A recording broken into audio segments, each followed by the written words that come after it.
Good morning students.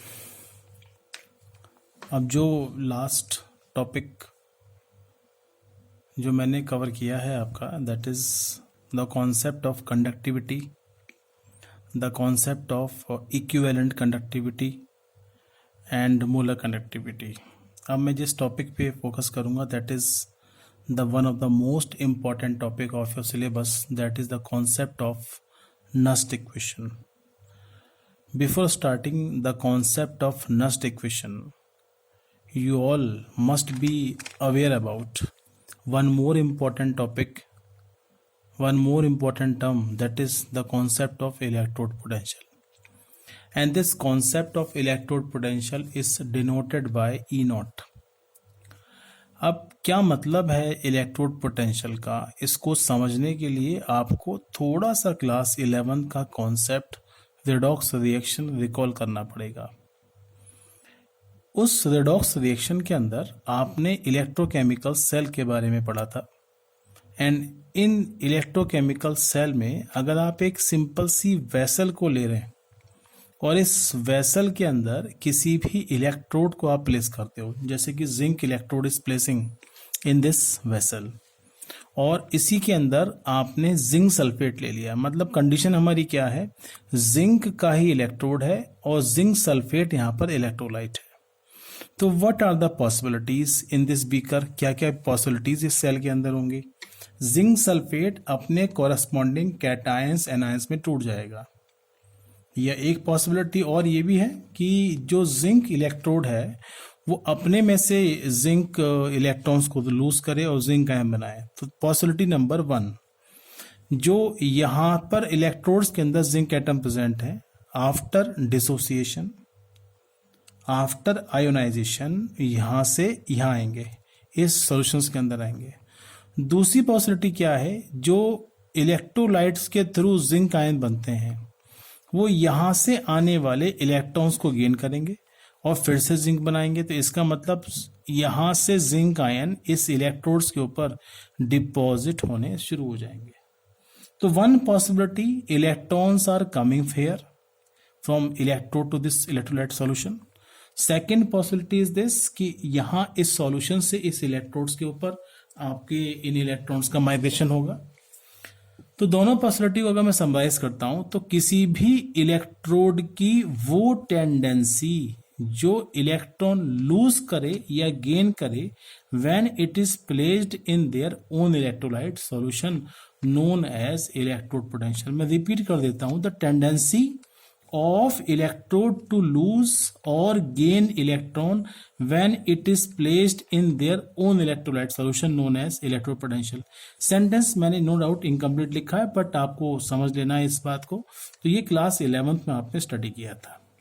अब इस electrode potential का मेजरमेंट हम कैसे करते हैं, तो इसके मेजरमेंट के लिए जिस डिवाइस को आपने पढ़ा है उसका नाम होता है स्टैंडर्ड हाइड्रोजन इलेक्ट्रोड्स। क्या बोलते हैं उसको, स्टैंडर्ड हाइड्रोजन इलेक्ट्रोड्स, या सिंपली कह दीजिएगा नॉर्मल हाइड्रोजन इलेक्ट्रोड्स। आप इसको रेफरेंस इलेक्ट्रोड्स के नाम से भी जानते हैं, रेफरेंस इलेक्ट्रोड्स के नाम से भी जानते हैं, जिसका अपना ओन ईएमएफ जो होता है, इलेक्ट्रोड पोटेंशियल कितना होता है, 0।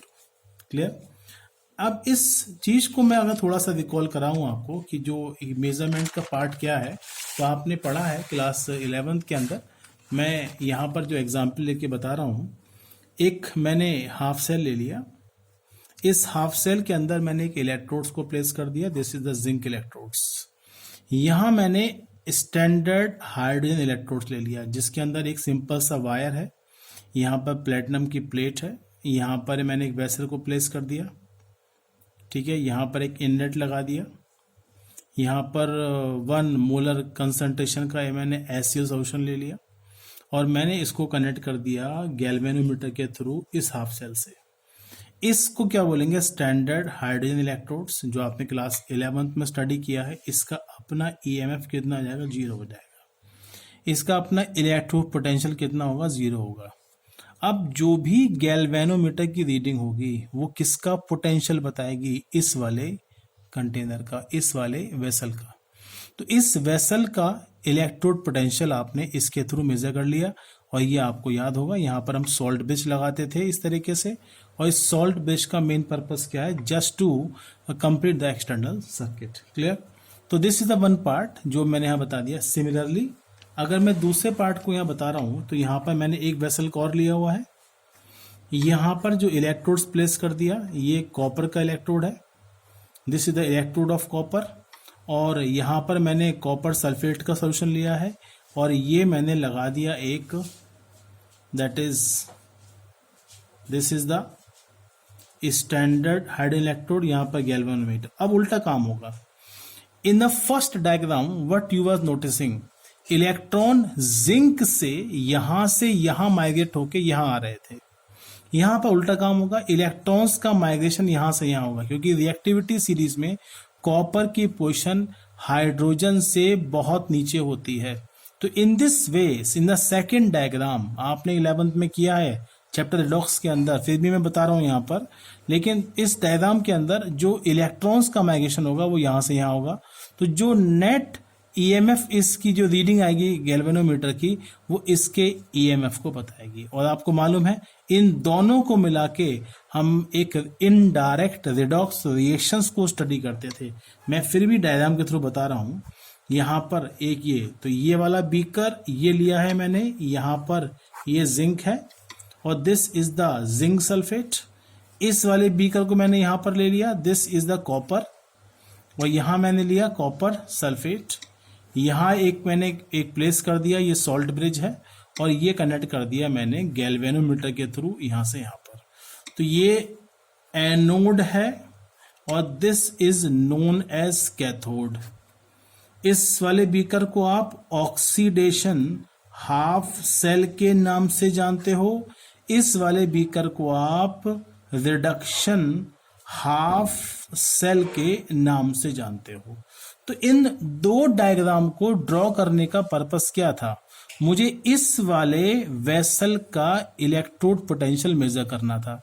तो इसका इलेक्ट्रोड पोटेंशियल मेजर करने के लिए मैंने क्या काम किया, एंड इस वाले पार्ट को किससे रिप्लेस कर दिया मैंने, स्टैंडर्ड हाइड्रोजन इलेक्ट्रोड से। जरा गौर से देखिएगा, this cell and this cell is same, but this copper वाले पार्ट को मैंने स्टैंडर्ड हाइड्रोजन इलेक्ट्रोड से रिप्लेस कर दिया। So I am able to measure that the electrode potential of this half cell. दूसरे वाले पार्ट में डायग्राम में क्या किया मैंने, यहाँ दूसरे डायग्राम में मैंने इस वाले पार्ट को, ये आप कॉपर का हाफ सेल ले लिया, ये SHE लगा दिया, तो इलेक्ट्रॉन्स यहाँ से यहाँ आएंगे। तो इसका मतलब separately we are able to calculate the EMF। पूरे सेल का EMF कितना होगा, that is E cell is equal to E cathode minus E anode. तो ये आपके लिए फैमिलियर फॉर्मूला हो जाता है। क्लियर। अब इसी टॉपिक को अगर थोड़ा सा आप एक्सटेंड करेंगे तो ये जो EMF निकल के आता है इलेक्ट्रोड पोटेंशियल, ये दो तरह का होता है, and this electrode potential is of two type. एक होता है E सेल, ये नॉर्मल कंडीशन पर है, और एक होता है E नॉट सेल। ठीक है, and this E not cell, इसको आप स्टैंडर्ड इलेक्ट्रोड पोटेंशियल के नाम से जानते हो, ये नॉर्मल इलेक्ट्रोड पोटेंशियल। तो how this two values are link together, इनको लिंक करने के लिए हम जिस टॉपिक को पढ़ते हैं उसका नाम है आपका, दैट इज नस्ट इक्वेशन। तो this is the Nernst equation. ठीक है, तो हमें अब जो टॉपिक करना है वो क्या करना है, आपका नस्ट इक्वेशन के टॉपिक को हमें कवर करके चलना है। अब क्या होती है नस्ट इक्वेशन, उसको समझने के लिए जो थोड़ा सा पार्ट मैं बता रहा हूं यहां पर, सबसे पहले मैंने एक सिंपल सी आयनिक रिएक्शन कंसीडर कर ली। I am consider here one simple ionic reaction, जहां पर कोई भी मेटल M इलेक्ट्रॉन को, N इलेक्ट्रॉन को लूज करने के बाद क्या बन जाती है, Mn पॉजिटिव आयन। जब मैं इस इक्वेशन पर नस्ट इक्वेशन अप्लाई करता हूं तो क्या आएगी Nernst equation, E cell is equal to क्या हो जाएगा, E not cell minus RT upon NF ln M upon Mn positive ion concentration. क्या है नस्ट इक्वेशन, ऐसी जनरल इक्वेशन के लिए अगर मैं नस्ट इक्वेशन को इंप्लीमेंट करता हूं, ऐसे रिएक्शन के लिए इंप्लीमेंट करता हूं, तो E cell is equal to E not cell minus R T upon N F L N M upon M N positive ion concentration. E cell यहां पर क्या है, electrode potential. E not cell यहां पर क्या है, स्टैंडर्ड इलेक्ट्रोड पोटेंशियल। आर यहां पर कितना है, गैस का कांस्टेंट वैल्यू कितनी होती है 8.314 जूल पर केल्विन पर mole. T stand for what, that is 298 kelvin temperature, मतलब 25 डिग्री सेल्सियस, और मैंने इसमें 273 ऐड कर दिया, इट बिकम 298 केल्विन। और एफ यहां पर क्या है, that is 1 faraday, that is 96500 coulomb. Excluding this N, अगर मैं सारी वैल्यू को प्लेस कर देता हूं तो मुझे क्या मिलेगा, E cell is equal to E not cell minus 2.303 R T upon N F log M upon M N positive ion concentration. Value put करिए, आर का मतलब 8.314 जूल पर केल्विन पर मोल, एफ का मतलब 96500 कूलम, टी का मतलब 298 केल्विन, और वैल्यू पुट करने पर एफ का मतलब कितना 96500 कूलम, दिस इज 1 फैराडे। इन सारी वैल्यू को यहां प्लेस कर दीजिए तो क्या मिलेगा, E cell is equal to E not cell minus 0.0591 upon N, खाली एन बचेगा क्योंकि एन वेरिएबल है, 1 2 3 4 कुछ भी हो सकता है, log M upon M N positive ion concentration. यहां पर एम किसको इंडिकेट कर रहा है, this M is indicating that is the 1 mole electrolyte जो आपने इनिशियली किसी भी वेसल के अंदर प्लेस किया था। क्लियर। तो इस पूरी वेसल के अंदर अगर मैं प्रॉपरली इसको इंडिकेट करूं तो मेरे पास पहली मॉडिफाइड जो नस्ट इक्वेशन निकल के आएगी वो क्या आएगी, E cell is equal to E not cell minus 0.0591 upon N log at the base of 10 1 upon M N positive ion concentration. तो this is the first formula जो मैंने यहां पर बता दिया। क्लियर। अब नस्ट इक्वेशन को और भी कई तरीके से लिखा जा सकता है, जैसे कि अगर मैं इनडायरेक्ट रिडॉक्स रिएक्शन का एक एग्जांपल ले रहा हूं जो मैंने अभी अभी स्टार्टिंग में इसी लेक्चर में डिस्कस किया था। 2 बीकर लिए मैंने, 1 beaker having the zinc electrode placed in the zinc sulphate solution, another beaker is made up of copper electrode in copper sulphate solution. आपको मालूम है इलेक्ट्रॉन्स यहां से यहां माइग्रेट करेंगे, तो ऐसी कंडीशन में जो इस पूरे सेल की जर्नल इक्वेशन होगी वो मेरे पास किस तरीके से आएगी, वो आएगी zinc plus Cu2 positive and reversible to give Zn2 positive plus Cu, और यू कैन से इसी को हम क्या लिखेंगे, Zn vertical line Zn2 positive, salt bridge Cu2 positive vertical line Cu, and this part represent the oxidation half cell, this part representing the oxidation half cell, या simply आप इसको anode से indicate करते हैं, और this part is representing the reduction half cell, या आप इसको simply कैथोड से रिप्रेजेंट करते हो, और जो टोटल E हो जाएगा that is E cell is equal to E cathode minus E anode, मतलब जो कैथोड वाला पार्ट है वो ये हो जाएगा और जो एनोड वाला पार्ट है वो ये हो जाएगा। अब ऐसी हाफ सेल रिएक्शंस के लिए अगर मैं नस्ट इक्वेशन को अप्लाई करता हूं, what I am doing here, applying Nernst equation for this type of the expression. तो ये क्या मिला आपको, this is zinc electrode Zn2 positive, zinc plus 2 electron gain करने के बाद क्या आता है, जिंक आयन। मतलब मैंने इस रिएक्शन को इस तरीके से लिख सकते थे हम, Zn loses 2 electron to form zinc ion, इसका उल्टा क्या हो जाएगा, zinc ion gain 2 electron to form this zinc. तो नस्ट इक्वेशन अप्लाई करने पे क्या मिलेगा, E Zn2 positive Zn is equal to E not zinc electrode plus RT upon 2F, why am taking here 2, जो N था उसको मैंने अब 2 कह दिया है, this is Ln zinc ion concentration. In a same way copper electrode के लिए भी क्या थी इक्वेशन, Cu2 positive plus 2 electron give rise to Cu2 positive ion. जैसे मैंने जिंक इलेक्ट्रोड्स के लिए ये वाला पार्ट अप्लाई किया, नेक्स्ट इक्वेशन अप्लाई कर दी, ऐसे मैंने कॉपर इलेक्ट्रोड के लिए भी ये इक्वेशन अप्लाई कर दी। तो this is E Cu2 positive plus Cu is equal to E not Cu2 positive Cu plus RT upon 2F ln Cu2 positive ion concentration. अब आपको क्या पता है, ये जो दो पार्ट है वो किस किस को रिप्रेजेंट कर रहे हैं? ये रिप्रेजेंट कर रहा है एनोड को, और this part is representing the cathode. तो अल्टीमेटली जो zinc electrode is doing oxidation and copper electrode is doing reduction, so E cell is equal to क्या होगा? E cathode minus E anode. E cathode क्या है आपका? ई cathode क्या है आपका? कॉपर वाला इलेक्ट्रोड। ई एनोड क्या है यहाँ पर? जिंक वाला electrode. Why this part known as anode? क्योंकि यहां पर क्या हो रहा है? Oxidation. Why this electrode is taken as cathode? क्योंकि यहां पे क्या होता है? रिडक्शन। जहां होता है ऑक्सीडेशन उसको आप एनोड कहते हो, जहां होता है रिडक्शन उसको आप कैथोड कहते हो। तो अल्टीमेटली वैल्यू पुट कर दीजिए तो क्या मिलेगा? E cell is equal to E cathode minus E anode. Value put करिए, ये कॉपर इलेक्ट्रोड के लिए, ये जिंक इलेक्ट्रोड के लिए, इन दोनों की वैल्यू यहां से पिक कर लीजिए। इसकी जगह यहां पर क्या आ जाएगा?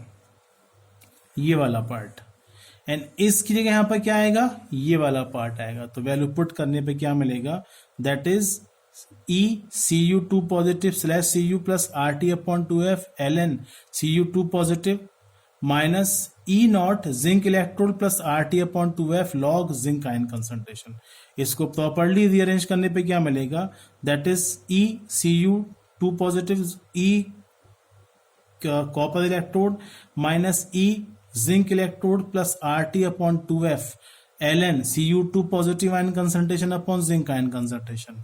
And finally E not cell is equal E cell is equal to E naught cell minus RT upon 2F log zinc ion concentration upon copper ion concentration।